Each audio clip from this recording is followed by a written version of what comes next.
What's up, guys? I'm Greg. The reason why I'm doing this video is because I was asked by several different people who have read my story to actually read it on camera here, so that's why I'm here. The essay I wrote is called "The Truth Shall Set You Free." It was actually intended as just an essay I wrote for my Comp 2 class last spring, and a lot of people have liked it, and like I said, I was asked recently to just read it on camera here, so here it is. I entitled it "The Truth Shall Set You Free." From the time I could remember, I knew that there was something very different about me. I could feel it deep down inside of me, as if something just wasn't like everybody else. Even though I couldn't quite put my finger on what it was, I felt like an outsider, or a misfit, if you will. It took 20 years for me to come to the realization that how I felt my entire life was actually true, no matter how much I wanted to continue to deny who I was, what I was. My name is Gregory Forrest Stanley, and I am a gay man. My hope is that others will learn from my experience, regardless of whether they continue to agree with me or disagree. I like to begin by defining what a misfit is. A misfit is one who is unable to adjust to one's environment or circumstances, or is considered to be disturbingly different from others. I can recall being in elementary school, a time when the boys were starting to get excited over girls, and vice versa. It was disturbing to me to find that I was actually getting excited over the boys, and I didn't hear anyone else speaking about or talking about anything similar to how I felt. I knew that I dare not say anything, though, because I knew it wasn't normal, and with it not being normal, that also very much disturbed me. But I didn't want to be different, so that's where floating down the river of denial began. This will go away when I get older, is what I just always told myself. Everyone must feel the same way I do. The boys are supposed to like girls, girls are supposed to like guys, just the way it is. I'll like girls the same way someday, just like everybody else. I'm just not ready yet, but I'll act like I do until then. Well, growing up in a Christian household didn't make it any easier. My grandfather was actually a pastor, and I would have rather dropped over dead than tell him or anyone else in my family how I was attracted to men. I knew growing up that homosexuality, like other sins, was an abomination. Actually, homosexuality was looked at as one of the worst sins you could do, and it was looked at with just pure disgust. Having to live with the fact that I was attracted to the same sex, plus having the spiritual baggage thrown on top of it my entire life, it was a living hell. I was forced to carry it around with me every single day of my life, and I couldn't tell anyone. My elementary and middle school years passed, and then high school. I became more and more attracted to men and not a single spark of interest towards women. I turned my life over to God, believing that I could overcome anything through Jesus, including homosexuality. Knowing that I was saved meant that my sins were forgiven and that God could turn all of this around. I thought that this was my way out. I immersed myself in the church and just completely devoted my life to reading, learning, and just living according to the Word of God. I read, prayed, and studied my Bible every single day. I mean, sometimes for hours. I would just sit here, in my room or, just anywhere in the house here and just pray. And, ask God, to change me and take this one thing away from me. Every Sunday, every Wednesday, I was in church. I even taught on occasion.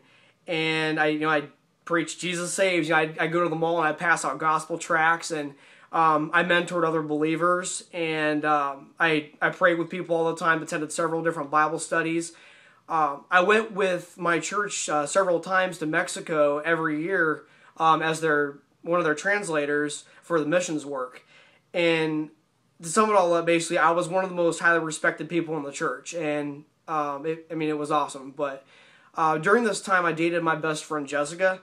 I believed that God would change me, being the fact that I had devoted my life to Him and that she had also done the same thing. I continue to beg God to change me every single night. I even recall asking God to end my life if I ever came out of the closet, and that I'd rather die than be gay. I went as far as putting a $5,000 engagement ring in layaway for her, believing that with all my heart that God would change me. For 4.5 years, and after living together for several months, our relationship ended shortly after I told her I was attracted to men and that she deserved more than that I could offer her. I still denied that I was actually gay, and I thought something was wrong with me, and I even went to the doctor about it and everything, and after she questioned me, the doctor questioned me, if I was homosexual, I assured her that I wasn't, and that performing a blood test and checking my testosterone levels and estrogen levels, which came back normal, would change me. You know, she ended up sending me home with antidepressants. I still didn't give up, though. I tried dating another good Christian girl from my church. Her name was Lauren, for a short period of time, and thinking that maybe God just had a different woman planned for me, and that I was just with the wrong girl. But I really liked her, but it was same song, second verse. I was not physically attracted to her either.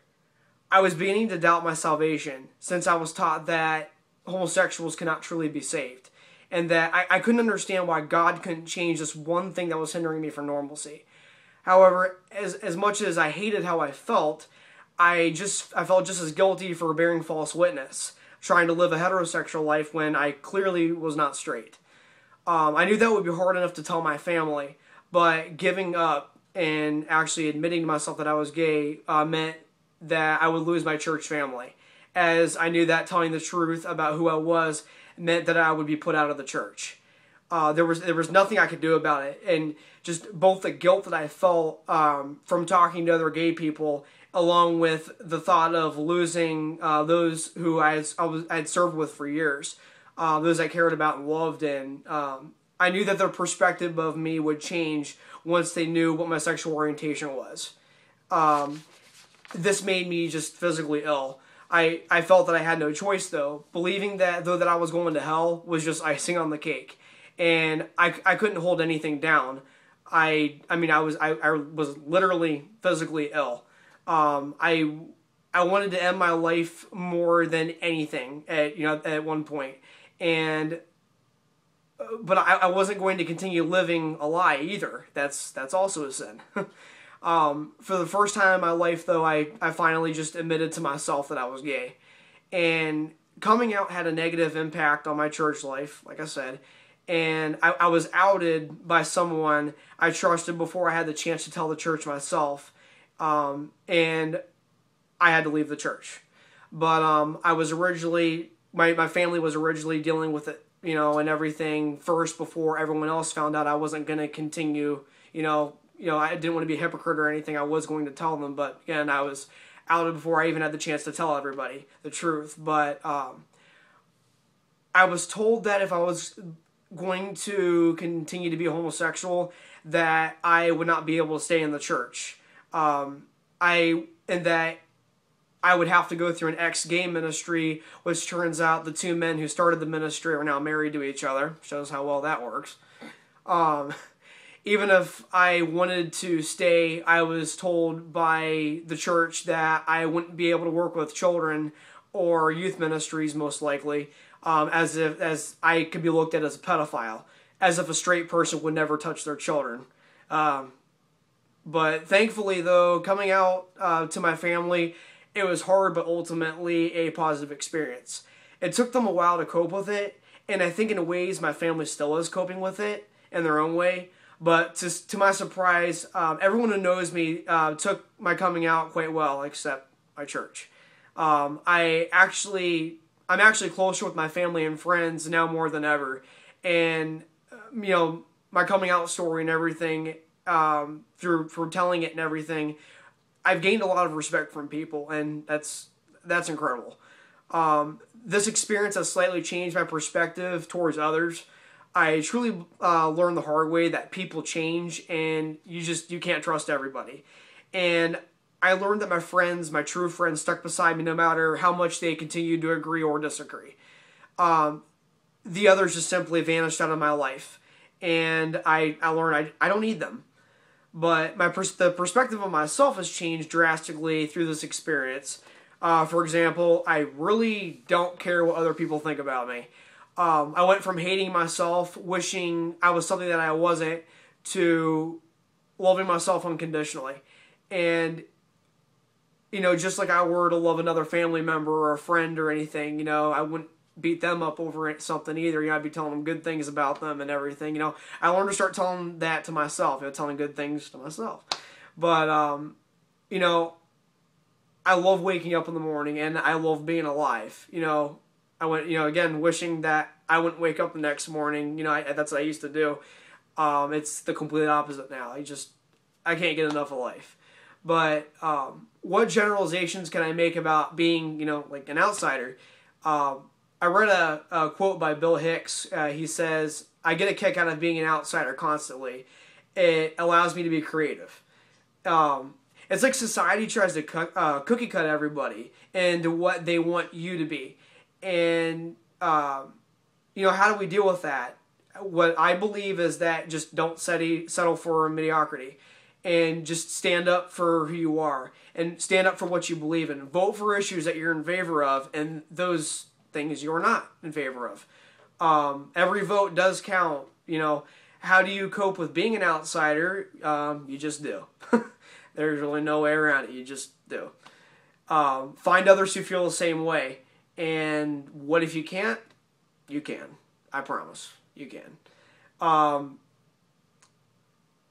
You know, being a misfit has affected my life in both a negative and positive way. You know, ultimately positive. You know, that's the most important. You know, it does get better. But what can someone learn about reading my story? Or, you know, hearing my story? They can learn that lying only destroys your life, but the truth sets you free. Thank you.